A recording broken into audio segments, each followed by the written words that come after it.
Assalamualaikum warahmatullahi wabarakatuh. Bertemu lagi kita pada video ini, yaitu video untuk materi pertemuan ke-14 mata kuliah biopsikologi. Di mana pada saat ini kita akan membahas mengenai mekanisme otak dan bagaimana ketergantungan zat pada diri individu. Yang pertama adalah bagaimana materi ini wajib untuk kita bahas, karena kita menilai dari masalah moral yang kemudian berakhir menjadi gangguan otak.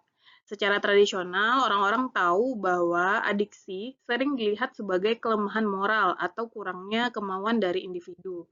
Namun sebenarnya perspektif biopsikologi yang modern menggeser pandangan ini, di mana saat ini adiksi itu dipahami sebagai gangguan otak yang kronis yang kemudian ditandai dengan adanya perubahan patologis pada struktur dan juga fungsi sirkuit saraf yang bertanggung jawab atas reward, motivasi, dan juga kontrol kognitif. Oleh karena itu, pendekatan psikologi kita pakai untuk memahami bahwa yang pertama, mengapa zat tertentu itu sangat memikat dan membuat ketagihan individu. Yang kedua, bagaimana penggunaan berulang kemudian mengubah otak kita secara fisik dan juga unsur kimiawi. Lalu yang ketiga, mengapa seorang pecandu terus-menerus menggunakan zat tersebut meskipun menyadari bahwa konsekuensi dari zat tersebut sangat buruk terhadap dirinya. Dan yang keempat, mengapa keinginan kuat atau craving yang dimiliki oleh individu terhadap zat yang membuat dia menjadi adiksi dan juga kambuh atau relapse itu sangat umum bagi para pecandu. Yang pertama kita pahami dulu bahwa pemeran utama dari pembahasan ini adalah sistem reward otak atau dikenal juga dengan sirkuit mesolimbik ataupun dopamine pathways. Di mana inti dari kondisi adiksi itu terlihat dari yang dibajak oleh sistem reward alami otak sendiri. Nah, sistem yang membuat kita merasa lebih baik itu dikenal dengan sirkuit mesolimbik, di mana sirkuit mesolimbik atau dopamine pathway berevolusi untuk membuat perilaku kita menjadi lebih kuat, sehingga kita memiliki keinginan untuk kelangsungan hidup kita, seperti makan, minum, dan juga melakukan hubungan seksual. Nah, dopamine pathway atau sirkuit mesolimbik ini memiliki anatominya masing-masing. Di bagian bawah atau bagian yang berwarna biru itu adalah VTA atau area tegmental ventral. Ini merupakan mesin utama yang bekerja dalam memproduksi dopamin. Nah, sebagaimana yang kita tahu bahwa dopamin inilah yang kemudian mengakibatkan kita mengalami perasaan senang atau perasaan yang menyenangkan atau sensasi menyenangkan dari sesuatu yang kita alami. Lalu yang kedua ada NAC atau nucleus accumbens. Nucleus accumbens itu merupakan bagian bulat yang berwarna ungu, di mana ini adalah pusat reward yang dialah yang menerima proyeksi dopamin dari VTA tadi. Di bagian inilah perasaan senang dan juga penguatan atau reinforcement dari sumber yang membuat kita senang tersebut diproses. Lalu selanjutnya ada yang disebut dengan PVC atau korteks prefrontal. Letaknya adalah di bagian depan otak dan dia seringkali dianalogikan sebagai CEO-nya otak, di mana PVC ini merupakan bagian yang bertanggung jawab untuk mengontrol impuls seperti pengambilan keputusan dan juga penilaian kita terhadap sesuatu. Lalu selanjutnya di dopamine pathway ada juga amigdala, di mana amigdala ini merupakan bagian otak kita yang terlibat dalam memproses emosi dan kemudian juga mengasosiasikan cues atau isyarat dengan pengalaman. Berarti bahwa amigdala lah yang kemudian menentukan bagaimana suatu stimulus itu kita maknai di dalam proses emosional kita. Lalu bagian terakhir dari dopamine pathways adalah hippocampus. Hippocampus dan amigdala itu tidak terpisahkan, karena ketika amigdala berperan dalam memproses emosi, maka hippocampus berperan dalam membentuk memori terkait dengan pengalaman-pengalaman kita, terutama saat kita menggunakan zat tertentu.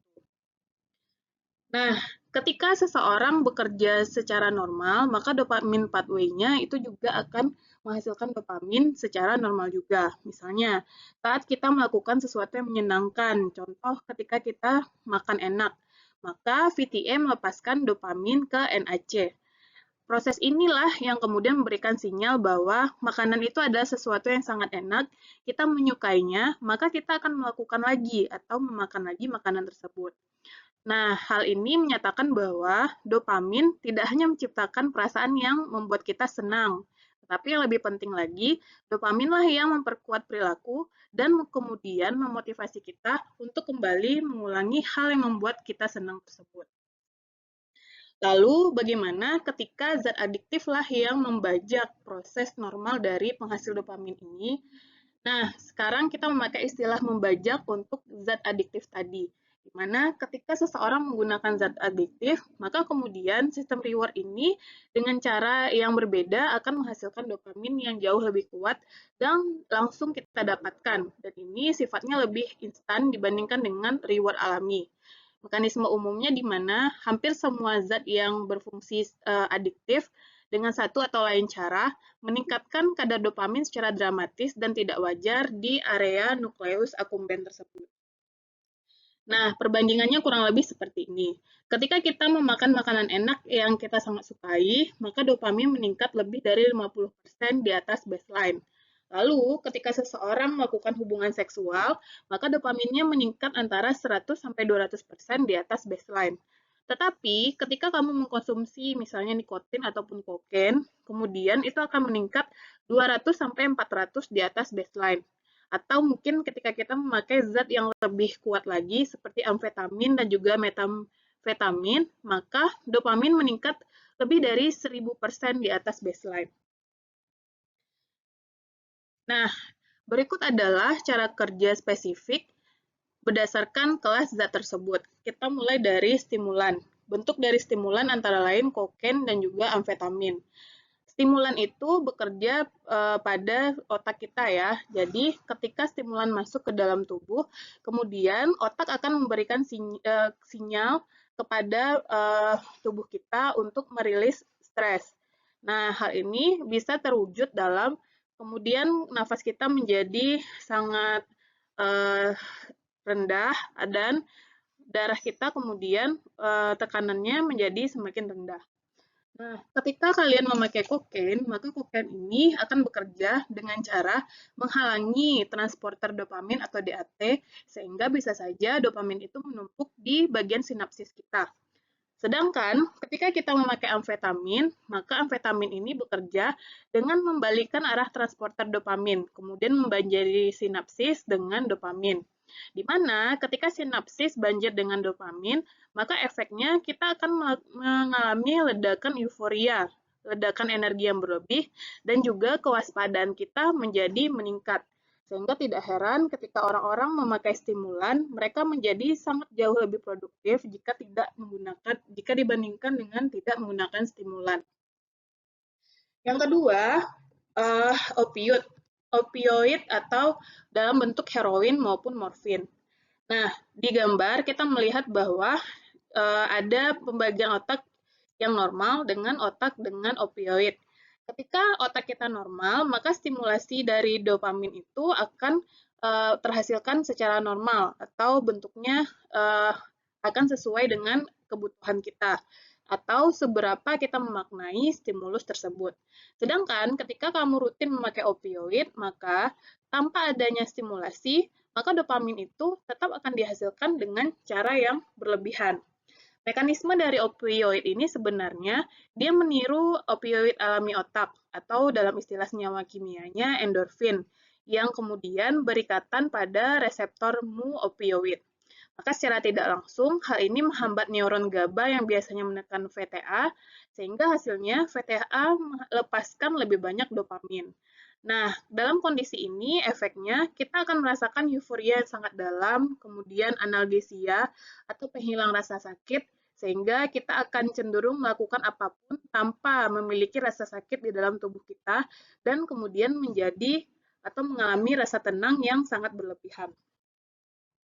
Selanjutnya adalah depresan, di mana bentuknya yaitu alkohol dan juga benzodiazepam. Ketika kita terlalu banyak mengkonsumsi alkohol, maka beberapa hal yang mungkin kita alami diantaranya adalah kita tidak bisa berpikir secara jelas. Lalu kemudian selalu ingin membutuhkan alkohol itu dalam dosis yang semakin lama semakin banyak.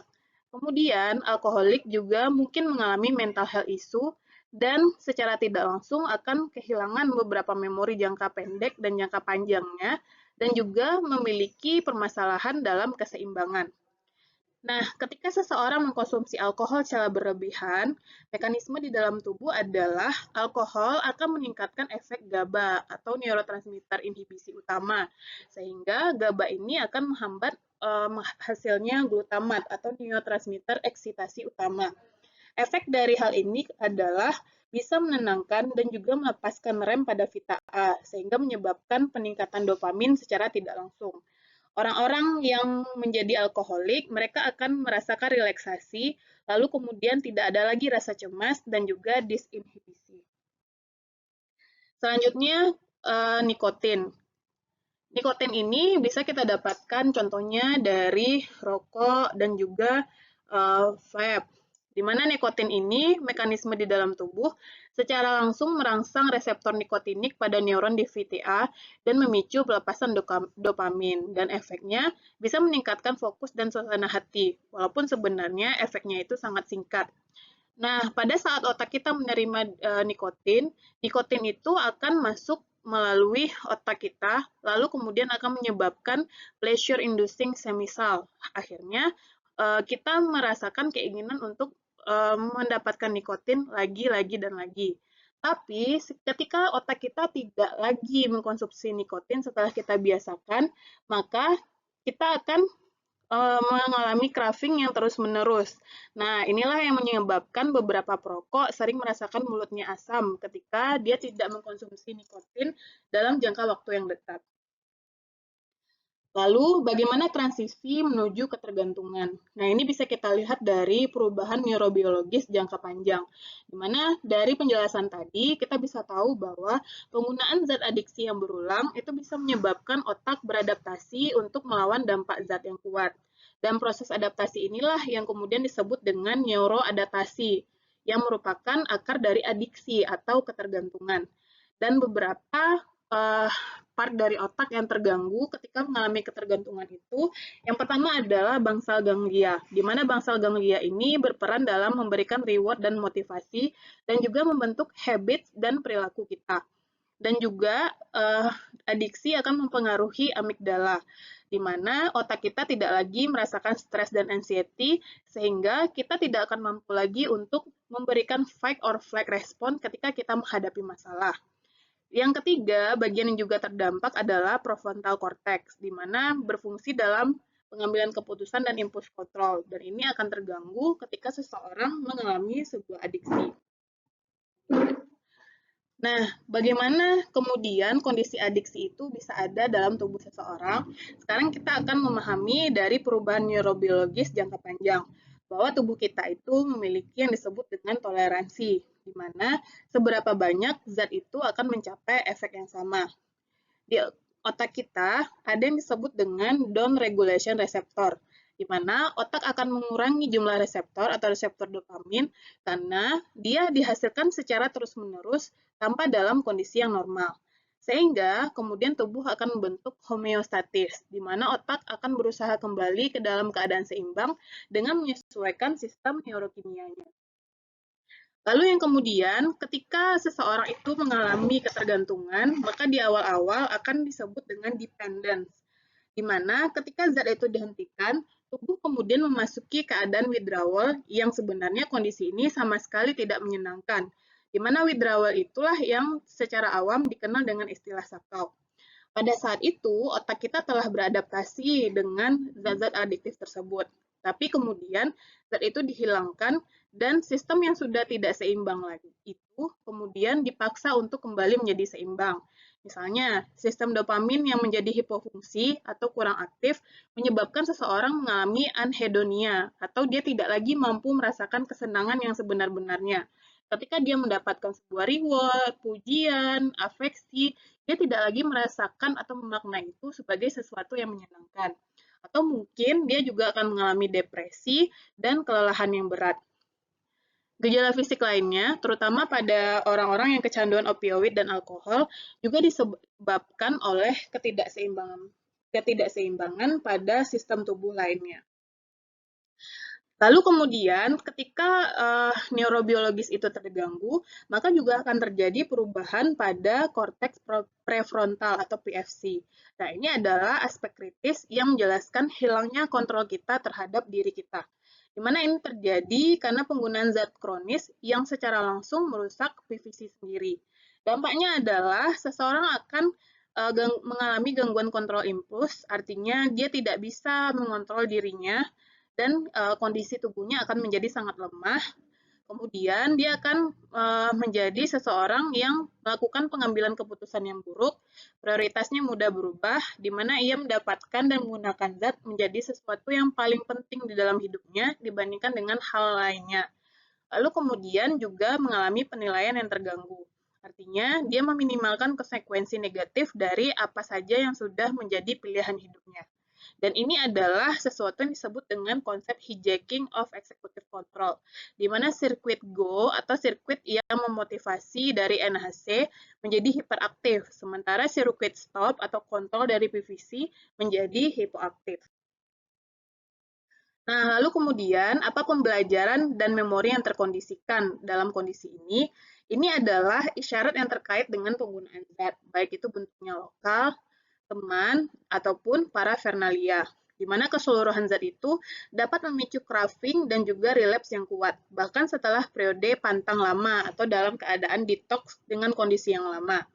Nah, mekanisme otak individu yang mengalami hal tersebut adalah di mana amigdala dan hipokampus mengasosiasikan isyarat lingkungan ini dengan pengalaman reward yang intens. Dan paparan isyarat ini saja sebenarnya dapat memicu pelepasan dopamin di antisipatori dan menciptakan keinginan yang hampir tidak tertahankan oleh seseorang. Lalu kemudian, apa saja faktor kerentanan individu? Karena sebenarnya, mengapa tidak semua orang yang kemudian menjadi kecanduan? Berdasarkan hal ini, kita ketahui bahwa tidak semua orang yang mungkin mencoba zat tersebut menjadi kecanduan. Karena biopsikologi menunjukkan bahwa ada juga faktor genetika yang menyebabkan hal tersebut. Diperkirakan sebanyak 40-60% kerentanan terhadap adiksi disebabkan oleh faktor genetik.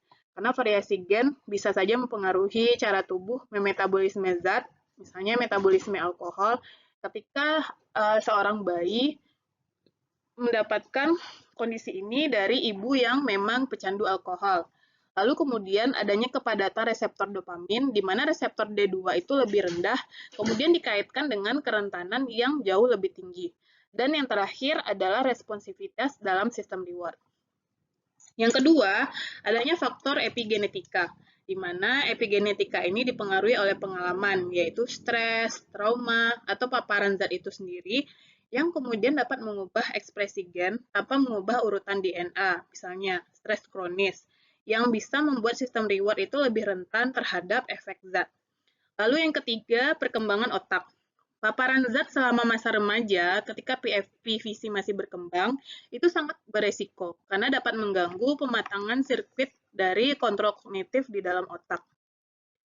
Nah, oleh karena itu, bagaimana kesimpulan dan implikasi dari pembahasan kita di video ini? Yang pertama adalah kita bisa menilai bahwa pemahaman biopsikologis tentang adiksi itu tentu saja memiliki implikasi mendalam. Yang pertama, bisa membantu kita dalam mengurangi stigma. Karena kita memahami adiksi itu sebagai gangguan otak yang kemudian ini dapat membantu mengurangi stigma dan juga menyalahkan dan membingkai ulang pecandu sebagai pasien yang sebenarnya membutuhkan perawatan, bukan penjahat.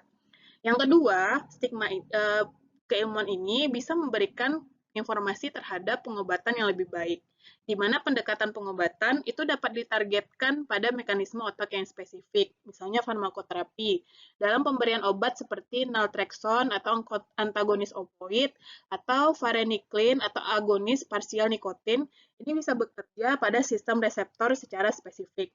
Yang kedua, terapi perilaku kognitif. Ini dapat membantu melatih ulang PVC yang rusak untuk mengelola craving dan juga impuls. Yang ketiga, manajemen relapse, yaitu memahami peran isyarat yang membantu mengembangkan strategi untuk menghindari atau mengatasinya. Dan yang keempat, dalam pencegahan, di mana pendidikan berbasis neuroscience itu dapat lebih efektif dalam mencegah penggunaan narkoba di kalangan remaja dengan menunjukkan bagaimana zat itu mengubah otak mereka yang masih berkembang. Oleh karena itu, adiksi itu adalah siklus yang didorong oleh perubahan neurobiologis dan dimulai dengan pembajakan akut sistem reward yang dilakukan oleh dopamin, kemudian berlanjut menjadi toleransi dan withdrawal karena neuroadaptasi, dan diperkuat juga dengan kerusakan kontrol eksekutif di PVC dan juga pembelajaran terkondisi yang mendalam. Nah, dengan memahami mekanisme otak ini, kita dapat menemukan cara yang kita anggap lebih manusiawi dan efektif untuk mengobati gangguan yang kompleks ini. Baik, sekian saja materi pada video kali ini. Saya akhiri. Assalamualaikum warahmatullahi wabarakatuh.